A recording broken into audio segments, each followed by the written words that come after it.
Hello, my name's Edward. I'm a client of Everything Credit, and this is my 90-day review. Absolutely love the company. They're awesome, produce results, work very, very, very hard for their clients, treats everyone with respect, dignity, regardless of who you are and where you come from. It's not experiences I've had with other companies, so it's such a breath of fresh air. Consistent removals, from my experience with Everything Credit thus far. I mean, overall, amazing. One thing I do want to address is the pre-litigation credit repair.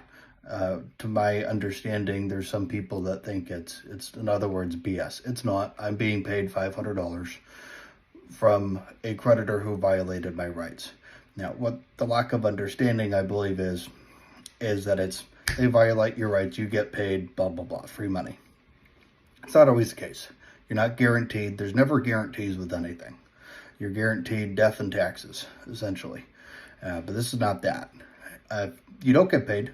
The item still gets removed because it was a violation. So that's a very positive thing for you. It's all about perspective. When you do get paid, like in my case, yes, the attorneys are going to make more. They do this for a living. That's how they pay their bills, how they keep the lights on. I'm not an attorney. And it should be that way. I didn't have to work for that $500 I'm getting. So all things considered, it's pretty darn good. No one's going to complain about more money, but considering that I didn't have to work for the $500, pretty darn good. So overall, Everything Credit blows it out of the water. I'd recommend them to everybody and put my own reputation on the line for them.